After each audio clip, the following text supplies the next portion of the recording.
గడిచిన సోమవారం అక్టోబర్ 6, 2025న భారతదేశ అత్యున్నత న్యాయస్థానం పవిత్రతకు హింసాత్మక భంగం ఒకటి వాటిల్లింది. ఈ సంఘటన మన దేశం మొత్తానికి ఒక పెద్ద షాక్. 71 ఏళ్ల న్యాయవాది రాకేష్ కిషోర్ సుప్రీంకోర్టులో భారత ప్రధాన న్యాయమూర్తి బిఆర్ గవాయ్ గారిపైకి తన షూని విసిరాడు.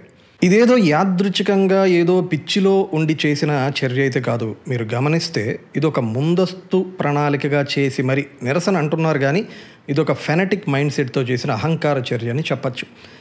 జడ్జి గారిపైన షూ విసిరినా కూడా ఆ లాయర్ రాకేష్ కిషోర్ ఏమంటున్నాడంటే, తనకు నేనేమి పశ్చాత్తాపంతో అయితే లేనిప్పుడు, ఇదంతా ఒక దైవిక శక్తి, నన్ను ఇలా నడిపించింది దైవం అంటూ ఒక నినాదం కూడా ఇచ్చాడు. సనాతన ధర్మ కా అపమాన్ నహీ సగేగా హిందుస్థాన్ పే, అంటే ఈ భారతదేశం సనాతన ధర్మాన్ని అవమానించడాన్ని సహించదు. ఇది ఈయన లేటెస్ట్గా ఇచ్చిన స్టేట్మెంట్. మీకు ఈరోజు అసలు ఈ షాకింగ్ ఇన్సిడెంట్ యొక్క వివరాలు ఏమిటో చెప్పడంతో పాటుగా చాలా క్రిటికల్ లేయర్స్ ఉన్నాయి. ఇందులో ఒక 4 కీలక అంశాలతో పాటు ముడిపడింది కాబట్టి డీప్ డైవ్ చేసి ఒక్కొక్కటి విశ్లేషిద్దాం. ఫస్ట్, ఆ కోర్ కాన్ఫ్లిక్ట్. లాయర్ ఈ దాడికి దారి తీసిన చీఫ్ జస్టిస్ గవాయ్ గారు అసలు ఏం వ్యాఖ్యలు చేస్తే ఈ దాడి చేశాడు? సెకండ్, అసలు ఈ కేసు ఏమిటి? ఇందులో చట్టపరమైన తీర్పు ఏమిచ్చారు? చట్టపరంగా నైతికంగా ఎవరు సరైన వారు? వాస్తవానికి ఎథికల్లీ, అంటే నైతికంగా, మోరల్లీ ఆర్ ఎథికల్లీ ఇద్దరిలో ఎవరిది కరెక్ట్ అనే వాదన కూడా అస్సలు అవసరం లేదు. కానీ సోషల్ మీడియాలో మిక్స్డ్ ఒపీనియన్స్ వస్తున్నాయి కొన్ని, అందుకే అది కూడా తెలుద్దాం. మూడవది, ఇందులో caste and religious sentiments under కరెంట్గా ప్లే అవుతున్నాయి కూడా. ఎందుకంటే ఈ ప్రధాన న్యాయమూర్తి భూషణ్ రామకృష్ణ గవాయ్ గారు మన భారతదేశపు మొట్టమొదటి బౌద్ధ మరియు 2వ దళిత ప్రధాన న్యాయమూర్తిగా నియమితమైన చీఫ్ జస్టిస్. ఇక 4వ అంశం, పెరుగుతున్న ఈ అసహరణ వాతావరణం నుండి మన ప్రజాస్వామ్యం తన సంస్థలను ఎలా కాపాడుకుంటుంది, వాటి పరిష్కార మార్గాల గురించి కూడా ఈ కాంటెక్స్లో మనం మాట్లాడదాం. కొన్ని వారాల క్రితం, అంటే సెప్టెంబర్ 16, 2025న ప్రజా ప్రయోజన వ్యాజ్యం పిల్ అంటాం కదా, ఆ పిల్ వల్లనే కోర్టులో ఈ లాయర్ ట్రిగ్గర్ అయ్యి ఎక్స్ప్లోడ్ అవ్వడం జరిగింది. ఆ పిల్ ఏమిటంటే, యునెస్కో వరల్డ్ హెరిటేజ్లో ప్రపంచ వారసత్వ సంపదగా గుర్తింపు పొందిన ఖజూరహో టెంపుల్ కాంప్లెక్స్లో దెబ్బతిన్న 7 అడుగుల విష్ణుమూర్తి విగ్రహం ఒకటి ఉంది. ఈ విగ్రహాన్ని పునరుద్ధరించాలని కోరుతూ పిల్ దాఖలు చేయబడింది. ఈ విష్ణుమూర్తి విగ్రహం ఎందుకు దెబ్బతినింది అసలు అనే కాంటెక్స్ట్ మనం ఖచ్చితంగా తెలుసుకోవాలి. ఇదేమన్నా నిన్న మొన్న ఆకతాయి చర్యలు ఈ మధ్య వింటున్నాం కదా, పరమతస్థులు ఆలయాలపైన, శ్రీరాముడిది కూడా ఒక అంశం జరిగింది, రథం దగ్ధం జరిగింది మన రాష్ట్రంలో, అలాంటివి ఏమన్నా జరిగాయా? ఈ వికృత చర్య కాదు. ఎన్నో శతాబ్దాల క్రితం మనందరికీ తెలుసు, మన దేశం పైన దండయాత్ర చేసిన ఎడారి మతానికి చెందిన తురక, ఆఫ్ఘన్ రాజవంశులు, మొఘల్ డైనాసిటీలు చాలా ఎంతోమంది ఉన్నారు. ప్రత్యేకంగా చెప్పాలంటే స్పెషల్లీ వీరిలో ముఖ్యంగా 15వ శతాబ్దం చివరిలో మధ్య భారత ఆలయంలో, అంటే మధ్య భారతదేశంలోని ఆలయాలంటే ఇప్పటికి ఇది ఖజూరహో కూడా మధ్యప్రదేశ్లో ఉంది కదా, 15వ శతాబ్దంలో ఈ మధ్య భారతదేశంలోని ఆలయాల కూర్చివేతకు ఢిల్లీలోని సుల్తాన్లు, ఆ ముఘల్ సామ్రాజ్యంలోని సికందర్ ఖాన్ అనేవాడు ఈ ఆలయాల కూల్చివేతకు శ్రీకారం చుట్టాడు. ఆ దుష్టచర్యకి వాడే బీజం వేసింది. జాగ్రత్తగా చూడండి, ఆలయ నిర్మాణాలు 9, 11 శతాబ్దాలు జరిగితే 15వ శతాబ్దంలో ఆ చివరిలో చివరి మధ్యలోనో ఇలా ఆలయాలని పాడు చేశారు. అండ్ ఈ డేటా అసలు మనకి ఎవరిస్తారు, ఎవరి ద్వారా మనకి ఈ డీటెయిల్స్ అన్నీ తెలుస్తుంటాయి? ఈ డేట్స్, ఈ డీటెయిల్స్ అన్నీ కూడా చరిత్రకారులు మరియు పురావస్తు శాఖ సంబంధించిన వాళ్ళు మనకి చెప్తారు. వాళ్ళ డ్యూటీ ఏమిటి? భారత పురావస్తు శాఖ, అంటే archaeology survey of India, ASI, వీళ్ళు ఇలాంటి పురాతన ఆలయాలను, అందులో ఉండే విగ్రహాలు, ఆ నిర్మాణాలు, ఆ స్మారక చిహ్నాలు, వీటి యొక్క చారిత్రాత్మక స్థితిని కాపాడటం, ఇదే అండర్లైన్. ఆ పురాతన సంపద యొక్క చారిత్రాత్మక స్థితి, వాటి కండిషన్స్ని కాపాడటం వాళ్ళ కర్తవ్యం. అదే వాళ్ళ పాలసీ కూడా. అందుకే ఆ సంస్థని, ఆ ఇన్స్టిట్యూషన్ని, ఆర్కియాలజీ సర్వేని ఏర్పాటు చేసింది అందుకు. అంతేగాని వాటిని పునరుద్ధరించడానికి, ఆ హిస్టారికల్ ఎవిడెన్సెస్, ఆ ప్లేసెస్ని పునర్నిర్మించడానికి వాళ్ళ పని కాదు. వాళ్లే కాదు, అసలు ఎవ్వరు కూడా అలాంటి పనులు చేయకూడదు. ఎందుకంటే గతం యొక్క గుర్తులు, ఆ శిల్ప శైలి, ఆ కళలు, వాటి అథెంటిసిటీ కోల్పోయిద్ది. హిస్టారికల్ రికార్డ్స్ కాపాడుకోవటం లక్ష్యంగా ఉండాలి, కానీ గతం తాలూకు గుర్తులకి నేను నా సొంత ఇంటర్ప్రిటేషన్, మోడర్న్ ఇంటర్ప్రిటేషన్స్తో కొత్తవి క్రియేట్ చేస్తాను, అలాంటి పిచ్చి పనులు చేయకూడదు. మీకు ఒక ఎగ్జాంపుల్ చూపిస్తాను చూడండి. ఇది ఒరిజినల్ గోల్కొండ ఫోటో. హైదరాబాద్లో ఉండే వాళ్ళందరూ తెలుసు, ప్రపంచవ్యాప్తంగా కూడా తెలుసు, తెలుగు వాళ్ళకైతే బాగా తెలుసు. ఇది రెండవది నేను ఊహించి రిక్రియేట్ చేసిన ఒక మోడర్న్ ఆర్కిటెక్ట్. చూడటానికి బాగుంది కదా, బట్ ఇప్పుడు ఇది విజువలైజేషన్కి బాగానే ఉంటుంది కానీ ప్రాక్టికల్లీ ఇంపాసిబుల్. ఎందుకంటే అప్పటి ఇంజనీరింగ్ మనకు అసలు ఇప్పుడు లేరు, అలాంటి వాళ్ళు లేరు, అది ఏంటో కూడా తెలియదు. ఒకవేళ అలాంటి ఇంజనీర్స్ దొరికినా కూడా రెనోవేట్ చేస్తే మొత్తం కోటే కూలిపోయే ప్రమాదం కూడా లేకపోలేదు. అర్థమైంది కదా.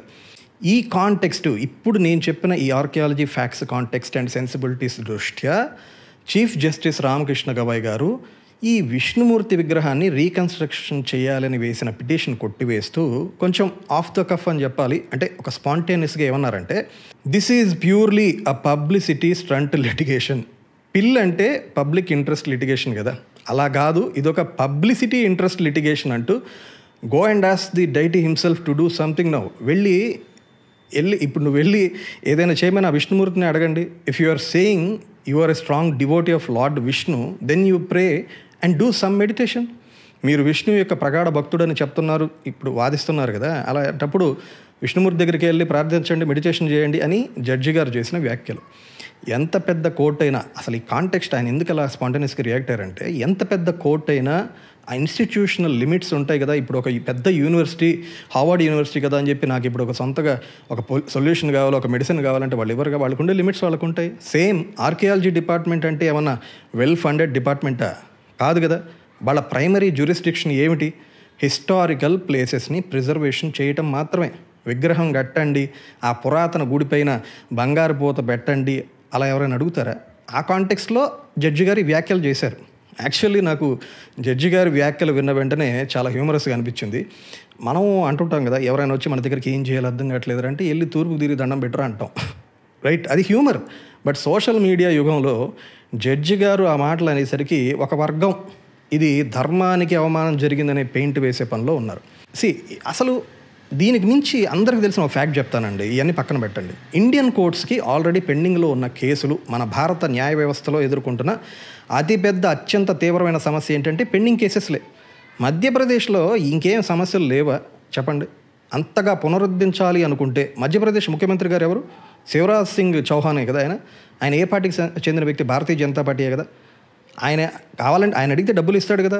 ఆయన డబ్బులు ఇచ్చినా కూడా అది వర్కౌట్ అవ్వదు కదా, కట్టడం అసాధ్యమైన విషయం అందరికీ తెలిసినప్పుడు ఇదంతా టైం వేస్ట్ పనులు కదా. అందుకే ఆయన పిల్లని అలా వ్యాఖ్యానం చేశారు. జడ్జి గారు దీని తర్వాత క్లారిటీ కూడా ఇచ్చారు. నేను అన్ని మతాలని గౌరవిస్తాను, ఆలయ నిర్వహణపై భారత పురావస్తు సర్వే అధికార పరిధిలో ఆ సందర్భంలో నేను ఈ వ్యాఖ్యలు చేయబడ్డాయని ఆయన క్లారిటీ కూడా ఇచ్చారు. లాయర్ రాకేష్ కిషోర్ ఆయన్ని బార్ కౌన్సిల్ ఆఫ్ ఇండియా ఇమ్మీడియట్గా అతని లైసెన్స్ సస్పెండ్ చేసింది. అఫ్కోర్స్ జడ్జి గారి పైన దాడి చేయటం అంటే it's a direct assault on the rule of law కదా. నైతికంగా కూడా లీగల్లీయే కాదు, మోరల్లీ ఆర్ ఎథికల్లీ కూడా ఇది తప్పే. ఎందుకంటే you can always agree to disagree కదా. మీకు చాలా ఆప్షన్స్ ఉన్నాయి. హింసాత్మక చర్యని ఎందుకు ఎంచుకున్నారు? నిరసనకి అనేక మార్గాలు ఉంటాయి కదండి. ఇది హింస, అది కూడా పవిత్రమైన ధర్మస్థానంలో, ఆ ధర్మాలయంలో, ఆ కోర్టులో ఇది హింస చేస్తే హింస ఎప్పుడు కూడా అసహ్యకరమైన చర్యే. ఇందులో అసలు బాటమ్ లైన్ చాలా స్పష్టంగా ఉందండి. మీరు ఎమోషనల్గా డిసగ్రిమెంట్ అయినంత మాత్రాన ఫిజికల్ అసాల్ట్ అదొక పిల్లర్ ఆఫ్ ది కాన్స్టిట్యూషన్ అండి, మూల స్తంభం. ఎలా జస్టిఫై అవుతుంది మీరు అలా ఫిజికల్ అసాల్ట్ చేస్తే? మీకు బిగినింగ్లోనే చెప్పాను కదా, ప్రధాన న్యాయమూర్తి బిఆర్ గవాయ్ గారు ఈ అత్యున్నత న్యాయ పదవిని చేపట్టిన మొట్టమొదటి బౌద్ధుడు మరియు రెండవ ఏకైక దళితుడని. మరి ఒక పురాతన విగ్రహం గురించి ఇప్పుడు జరిగిన ఈ కాంటెక్స్లో ఇదే కేసులో డిస్మిస్ చేశారు, కొట్టేశారు కదా, ఈ కామెంట్స్ చేశారు. ఇదే ఒక అప్పర్ క్యాస్ట్ హిందూ జడ్జి ఇలాంటి వ్యాఖ్యలే చేస్తే ఇప్పుడు ఆయన పైన వస్తున్న ఇదే లెవెల్ ఆఫ్ బ్యాక్లాష్, ఆ థ్రెడ్స్ కానీ సోషల్ మీడియాలో ఫిజికల్ అటాక్ ఇప్పుడు ఆయన మీద జరుగుతాయా? జరగవు. ఇప్పుడు ఈయన మీద ఎందుకు జరుగుతున్నాయంటే ఖచ్చితంగా డబుల్ స్టాండర్డ్స్ అని చెప్పచ్చు. మీకు చాలా ఉదాహరణలు ఉన్నాయండి. గతంలో హరిజనులకి మనం చాలాసార్లు సినిమాల్లో కూడా చూసాం. హరిజనులకి ఆలయ ప్రవేశంలో వాళ్ళ హరిజనులు కాబట్టి, అంటే దళితుల్ని ఆ టైంలో హరిజనులు అనేవాళ్ళు, అలాంటి హరిజనులు ఆ కులాల వాళ్ళకి ప్రవేశాన్ని నిషేధించిన ఆ మత పెద్దలు ఎవరైతే ఉన్నారో అది ఆ ఆచారాన్ని అది చెల్లదు అని తీర్పిచ్చారు. ఆ తీర్పిచ్చిన న్యాయమూర్తి ఎవరో తెలుసా? ఒక బ్రాహ్మణుడు. Justice PB Gajendragadkar on temple entry అని మీరు గూగుల్ సెర్చ్ చేయండి, మీకే తెలుస్తుంది. అఫ్కోర్స్ ఆయన రిలీజియస్ ప్లేస్ అనే ఒక పాయింట్ అన్నారు. Religious place versus public places అనే దాని మీద ఇప్పటికీ డిబేట్ ఉంది. I agree, temple is a religious place, not a public place. But అది వేరే కాంటెక్స్ట్, మనం ఇక్కడికి తేవద్దు. ఇమాజిన్ ఇఫ్ గవాయ్ గారు లాంటి వ్యక్తి ఆ కులానికి చెందిన వ్యక్తి ఇస్తే ఎలా ఉండేది? అలాగే ముత్తమ్మ అని ఇంకొక కేసు ఉంది. ఇండియన్ ఫారెస్ట్ సర్వీసెస్లో దాంతోపాటు ప్రభుత్వ సేవల్లో మహిళలపై ఆ రోజుల్లో చాలా వివక్ష ఉండేది, ఇప్పటికీ ఉంది, అది వేరే విషయం. బట్ మహిళలపై అంటే ఇప్పుడు కనీసం రిజర్వేషన్ ఇలాంటి రైట్స్ చాలా ఉన్నాయిలే.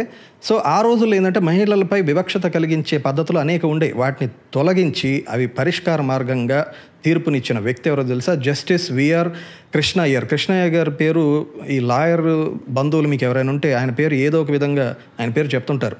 ఆయన ఏం దళితుడు కాదు కదా. మరి జస్టిస్ విఆర్ కృష్ణయ్యర్ గారి ల్యాండ్ మార్క్ జడ్జిమెంట్స్ అని మీరు గూగుల్ చేస్తే చాలా ఇంట్రెస్టింగ్గా ఉంటాయి. ఆయన అంతెందుకండి, మన కరోనా ముందు శబరిమలలో వర్డిక్ట్ ఎవరిచ్చారు? అది ప్యానల్ ఆఫ్ జడ్జి 5 ఉంటే ఆ ధర్మాసనంలో వారు 4 హిందువులే కదా. ఇంకొకటి మీకు అందరికీ తెలిసి, ఇప్పుడు రామాలయంకి వెళ్తున్నాం, అయోధ్య టైటిల్ డిస్ప్యూట్ 2019లో ఆ చారిత్రాత్మక హిస్టారికల్ తీర్పు వెలువరించిన సుప్రీంకోర్టు 5 న్యాయమూర్తుల్లో ఆ ధర్మాస్థానంలో జస్టిస్ అబ్దుల్ నజీర్ గారు. ఆయన ఎవరు? ఎంతోమంది న్యాయమూర్తులు. ఎందుకు చెప్తున్నానంటే ఈ న్యాయమూర్తులందరూ కూడా వాళ్ళ వ్యక్తిగత విశ్వాసంతో సంబంధం లేకుండా, అంటే మత భావాలకు వ్యతిరేకంగా, మత విశ్వాసాలకి ఇది వ్యతిరేకంగా అనిపించవచ్చు ఈ తీర్పు. అలా తీర్పు ఇచ్చినప్పటికీ రాజ్యాంగాన్ని సమర్థించే స్థిరమైన న్యాయ విధానాన్ని అమలు చేసిన జడ్జెస్ వీళ్ళు. రాకేష్ కిషోర్ని బార్ కౌన్సిల్ ఆఫ్ ఇండియా వెంటనే సస్పెండ్ చేయడం సరైన స్టెప్పే, అప్రిషియేట్ చేస్తాం. బట్ అది సరిపోదు. ఈ విషయంలో న్యాయ వ్యవస్థ ఉదారంగా వ్యవహరించడం అనేది కూడా కరెక్ట్ కాదు. కోర్టు గదిలో వైలెన్స్ అండ్ ఫిజికల్ ఇంటిమిడేషన్ ఇలాంటివి ఎవరు సహించలేం కదా. ఇవాళ షూ విసిరాడు, రేపు ఇంకొకటి కట్టి విసురుతాడు, ఇంకేం విసురుతాడో. సో అవి రిపీట్ కాకుండా గట్టిగా శిక్ష వేయాలి. ఒక స్పష్టమైన ఉదాహరణ ఏర్పాటు చేసేలా మీరు తీర్పుని ఇవ్వాలి. ఏదో చర్యలు తీసుకోవాలి ఇతని పైన గట్టిగా. రెస్పెక్ట్ ఫర్ ద జడ్జ్ అనేది it's respect to the law అండి. ఇంకా అసలు అందులో వేరే థాట్ ఏముంటుంది? మీ లాయర్స్కే ఇలాంటి డౌట్స్ ఉండి ఇలాగా ఫెనటిక్గా రిపల్సివ్గా రియాక్ట్ అవుతుంటే సామాన్యుల పరిస్థితి ఏమిటి? సో జ్యుడిషియల్ ఫ్రెటర్నిటీ మొత్తం కూడా ఒక స్టాండ్ తీసుకోవాలి దీనిపైన. అండ్ ఇలాంటి ఫెనటిజం అరికట్టాలంటే మీడియాలో కూడా జరిగిన ట్రూత్ అండ్ ఆ కాంటెక్స్ట్ ఏంటనేది ప్రజలకు అవగాహన కల్పిస్తూ సమిష్టిగా ప్రయత్నం చేయాలి. పిచ్చి వాటిపైన బ్రేకింగ్ న్యూస్ చేసి గంటలు సెల్ఫ్ ఎజెండాస్ కాకుండా ఇలాంటి వాటిపైన ఎడ్యుకేట్ చేయండి. ఫైనల్గా చీఫ్ జస్టిస్ బిఆర్ గవాయ్ గారు కేవలం ప్రధాన న్యాయమూర్తి మాత్రమే కాదు, ఆయన వ్యక్తిత్వానికి బాసటపడే ఉదాంతం అదే రోజు, ఆ షూ విసిరిన రోజునే అదే ఆన్ ద స్పాట్ బయటపడింది. షూ విసిరిన వెంటనే ఆయన ఏమన్నారో తెలుసా? ఆయన ప్రతిస్పందన ఏమిటో తెలుసా? Don't get distracted by all this. We're not distracted. These things do not affect me. వీటన్నిటితో, ఈ చర్యలతో అతను షూ వేసాడని మీరు డిస్ట్రాక్ట్ చెందకండి. మనం డిస్ట్రాక్ట్ అవ్వాల్సిన పని లేదు. ఈ విషయాల్ని నన్ను ప్రభావితం చెయ్యవు. ఒక చీఫ్ జస్టిస్ స్థాయి వ్యక్తి ఎంతటి స్థితప్రజ్ఞతతో ఉంటాడు అనే దానికి తర్పణం బట్టే సన్నివేశం ఇది.